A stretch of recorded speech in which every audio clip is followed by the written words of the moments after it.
Hey folks, welcome back here to Carillon Historical Park in Dayton, Ohio. Today we're in front of the Carillon Brewing Company, one of the newest exhibits built here at Carillon Park. And the other thing we're doing here at Carillon Park is growing hops. So let's go on inside and see how to use them. Hey Kyle, I'm hoping you can help me. I'm in a bind. Don't you mean you're in a bind? No, I'm in a bind. Well, I guess I'm kind of in a bind and a bind. I've got all these hops we grew with the vine, okay. and I need something to do with them. All right. They look okay? They do, yeah. Let's throw them in a batch of beer. Okay, what are we making today? Let's do ginger pale ale today. Perfect. All right, let's get started. All right. Okay, so let's start at the beginning with brewing. Let me get rid of these hops. We're going to talk about hops a little later. Right. But boy, it starts right here, doesn't it? With the grain. With the grain, right?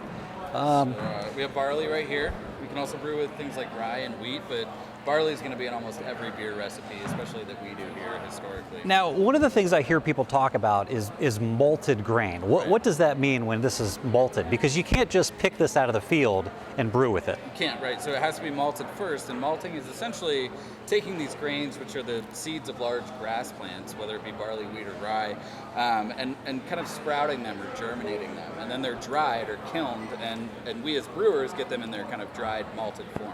So it's grain that has been sprouted, basically. And they hire a maltster to go in and spray water on this, and it starts to sprout, starts to germinate. Right. And then they push it into a roaster to stop the germination at the exact right moment, which is a real skill. It is, yeah. Yeah. So okay, so good. So now after we have this, whether it's the barley, the rye, or the wheat, we go to the mill, right? So behind us is the mill, and inside this box is our stones.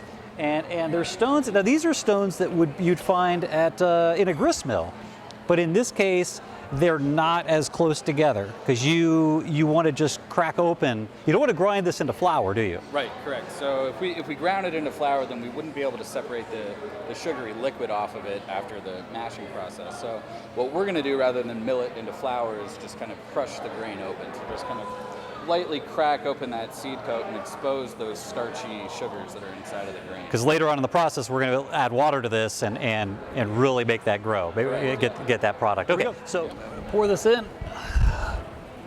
We'll pour it in the hopper.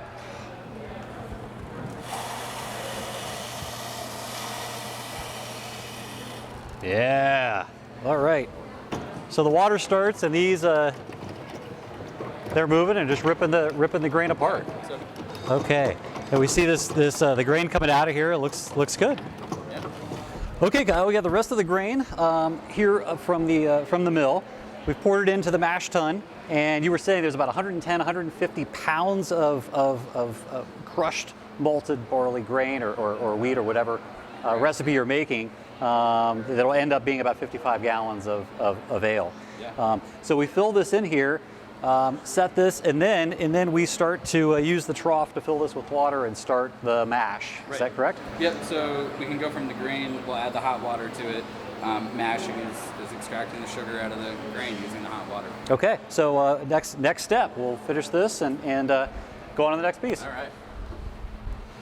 Okay, so we're finished adding the water to the malted grain.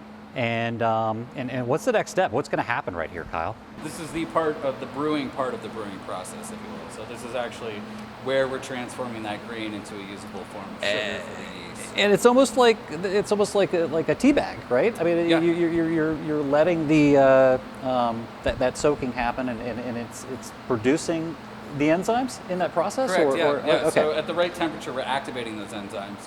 And those enzymes are really important for breaking down the starch into usable sugar.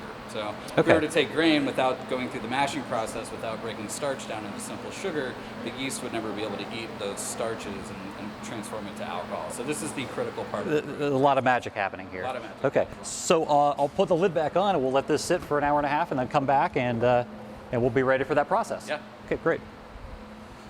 Okay, Kyle, the moment of truth. Let's see what this looks like.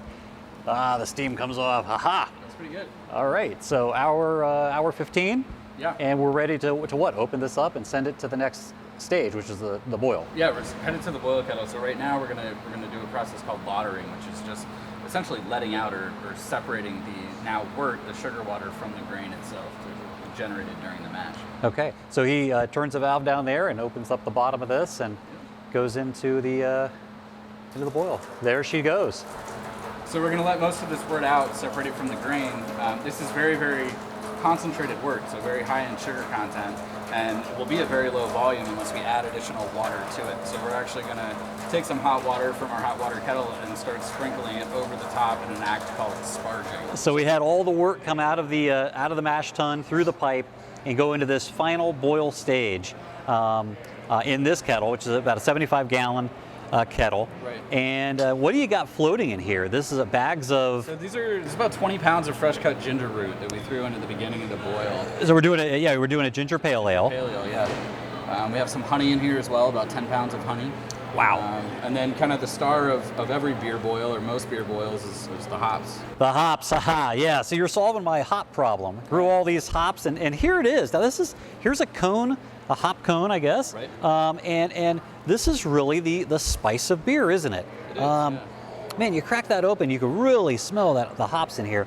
Now, that's amazing. That's what people, what they go for if you really like IPAs, right? How long will this boil go? This is about an hour, so we're going to add hops at the beginning of the boil for bitterness, and then hops at the end for the aromatic properties that they have. Okay, so we've got a few more minutes on this one, and then it's on to the next process. Yep.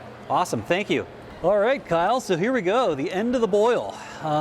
We're doing the transfer now, or Dan is, some hot, unforgiving work. Yep. But finish this after about what, an hour and a half of Yeah, about boil? an hour for the boil. Okay, okay. That's enough time to get the flavor out of the hops and sanitize the liquid. It's time to cool it now. And Dan is going ahead and he's doing the transfer. We're running it through a cheesecloth material to filter out any protein solids and flour solids that came through from the mash process. And it's going to travel from this collection sink into about 200 or so feet of copper tubing. And it's coiled up inside of a barrel. The barrel is filled with cold water, and it goes from near boiling to around 70 degrees Fahrenheit right into one of our barrels. This is fantastic, Kyle. End of the process. So we've got the cool wort coming into the American oak barrel. Tell everybody what happens in here. So once we get this kind of cooling wort into the barrel itself, it's going to drop right onto an existing yeast cake. So yeast is already in this barrel. Fresh wort's being dumped on it. It's new food for the yeast to eat.